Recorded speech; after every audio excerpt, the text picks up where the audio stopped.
Hi friends, అందరు బాగున్నారా? ఏం చేస్తున్నారు? తిన్నారా? ఇక నేనైతే సోరకాయతోని పాయసం చేస్తున్నానండి. ఇట్లా గీరుకోవాలి. సోరకాయ అయితే ఇట్లా గీరేసుకున్నాను. ఇక ఇంత వచ్చింది. నెయ్యిలో వేయించిన కదా, నెయ్యిలో వేయించి కొన్ని వాటర్ పోసి బాగా ఉడికింది. అది వేలించి చూడండి. నెయ్యితో వేయించి ఇది ప్యూర్ది అన్నట్టు, మంచిది అన్నట్టు నెయ్యి. ఇది ఒరిజినల్ నెయ్యి. ఇది మంచి వాసన వస్తుంది. ఇలాచీల పొడి వేస్తున్నా. బాదం, కిస్మిస్, జీడిపప్పు, పప్పులవి ఇట్లా సేమియాలు వేసేటివి స్వీట్వి వేసేస్తున్నా. నెయ్యిలో వేయించిన కదా. ఇక మనం వేయించుకున్న సోరకాయ నెయ్యిలో వేయించినాము, కొంచెం ఉడికింది కదా, చూడండి వేసేస్తున్నా.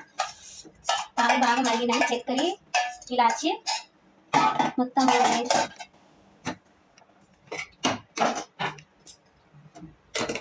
ఇక చూడండి కలర్ ఎట్లా వచ్చింది. చూడండి మరుగుతుంది. మనం సోరకాయ నెయ్యిలో బాగా వేయించినాం కదా, చూడండి ఎంత బాగా కలర్ వచ్చింది. నేను కొంచెం రెడ్ కలర్ వేస్తా, స్వీట్ కదా, అది మనకు పాయసం లెక్కలే. ఇష్టం ఉన్న వాళ్ళు వేసుకోండి, లేకపోతే లేదు, కానీ నచ్చితేనే వేసుకోవాలి. నేనైతే కొంచెం వేస్తా, స్వీట్ కదా కొంచెం వేస్తా. చూడండి నేను కొంచెం రెడ్ది వేస్తున్నా. నేను కొంచెం వేసిన, ఎక్కువ వేసుకోవద్దు. మనకు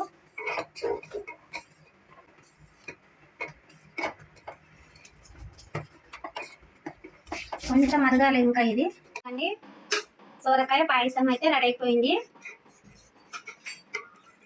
నేను ఇందులో కొంచెము రెడ్ కలర్ ఉంటుంది కదా వేసిన. మీ ఇష్టం ఉంటే వేసుకోండి, లేకపోతే లేదు.